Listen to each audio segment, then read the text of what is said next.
సామర్లకోట పట్టణం 4వ వార్డులోని పశువులమ్మ తల్లి ఆలయ సమీపంలో ఆలయ ప్రాకారానికి ఆనుకుని నిర్మించనున్న డ్రైనేజీ మరియు వాక్వే పనులకు 21 లక్షల వ్యయంతో కాకినాడ జిల్లా జనసేన పార్టీ అధ్యక్షులు డీసీసీబీ చైర్మన్ తుమ్మల రామస్వామి బాబు శంకుస్థాపన చేశారు. ఈ కార్యక్రమంలో కాకినాడ జిల్లా టీడీపీ ఉపాధ్యక్షులు నిమ్మగళ్ల రంగనాథ్ హాజరయ్యారు. అనంతరం కూటమి ప్రభుత్వం ప్రతిష్టాత్మకంగా నిర్వహిస్తున్న ఇంటింటికి కూటమి ప్రభుత్వం కార్యక్రమంలో భాగంగా నాయకులు ఇంటింటికి వెళ్లి గత 2 నెలల్లో కూటమి ప్రభుత్వం అమలు చేసిన అభివృద్ధి కార్యక్రమాలు, సంక్షేమ పథకాలు, ప్రజలకు అందుతున్న ఫలితాలను వివరించారు. రానున్న ప్రభుత్వ కార్యక్రమాలపై అవగాహన కల్పిస్తూ కరపత్రాలు పంపిణీ చేశారు. ఈ సందర్భంగా తుమ్మల రామస్వామి బాబు మాట్లాడుతూ సంక్షేమం, అభివృద్ధి కూటమి ప్రభుత్వానికి 2 కళ్లు వంటివన్నారు. ఉప ముఖ్యమంత్రి కొణిదెల పవన్ కళ్యాణ్ సారథ్యంలో పంచాయతీరాజ్ శాఖ ద్వారా రాష్ట్ర వ్యాప్తంగా కోట్ల రూపాయలతో రహదారులు, డ్రైనేజీలు, వాక్వేలు తదితర మౌలిక వసతుల అభివృద్ధి పనులు వేగంగా జరుగుతున్నాయన్నారు.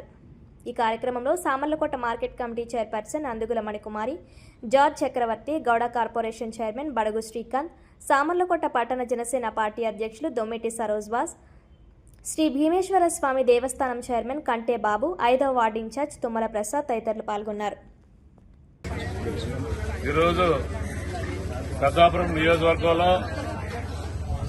పెద్దాపురం నియోజకవర్గ శాసనసభ్యులు నిమ్మకాయల రాజప్ప గారి యొక్క ఆధ్వర్యంలో కూటమి నాయకులందరూ కూడా ఇంటింటికి మరి కూటమి ప్రభుత్వం చేసినటువంటి పనులు తెలియజేయడమే కాకుండా రాబోయే రోజుల్లో కూటమి ప్రభుత్వం ఇంకా ఏ పనులు చేయబోతోందో ప్రజలకని వివరించడం కోసం Telugu Desam party, Janasena party, BJP party నాయకులు అందరూ కలిసి మరి ఈరోజు సామర్లకోట 4, 5, 6 వార్డుల్లో ప్రజలను కలుసుకోవడం జరుగుతూ ఉంది.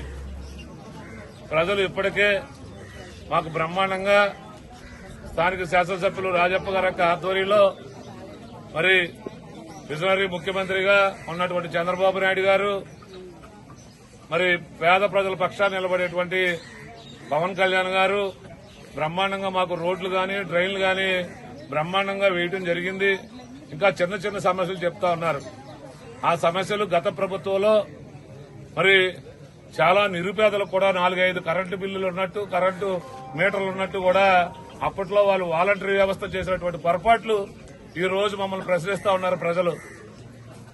మరి మేము అన్ని కూడా చక్కదిద్ది వారు కూడా, ఎందుకంటే దానివల్ల ఆ మీటర్లు ఉండటం వల్ల కొంతమంది లబ్దిదారులు ఎవరైతే అర్హులు ఉన్నారో వారికి పెన్షన్ రాకపోవటం, కొంతమందికి ఆ కరెంటు మీటర్లు ఉండటం వల్ల ఇళ్ల స్థలాలు ఇవ్వలేకపోవటం, కొంతమందికి లేని వారు కూడా ఉన్నట్టు గత ప్రభుత్వం చేసినటువంటి కారణాల వల్ల ఈ రోజు ఈ ప్రభుత్వం సరిగా పనిచేయలేకపోవడం కారణం వల్ల మరలా ప్రతి ఇంటికి తిరిగి వారి సమస్యని తెలుసుకోవడం జరుగుతుంది.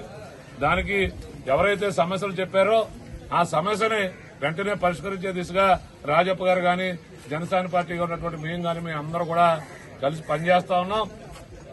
ప్రజా సంక్షేమం, ప్రజా అభివృద్ధికి పనిచేసేటువంటి కూటమి ప్రభుత్వాన్ని ధైర్యంగా చేసిన పనులు ఉన్నాయి కాబట్టి ధైర్యంగా మేము ప్రజల మధ్య తిరగలుగుతున్నామని ఈ సందర్భంగా తెలియజేస్తూ సెలవు తీసుకుంటాం.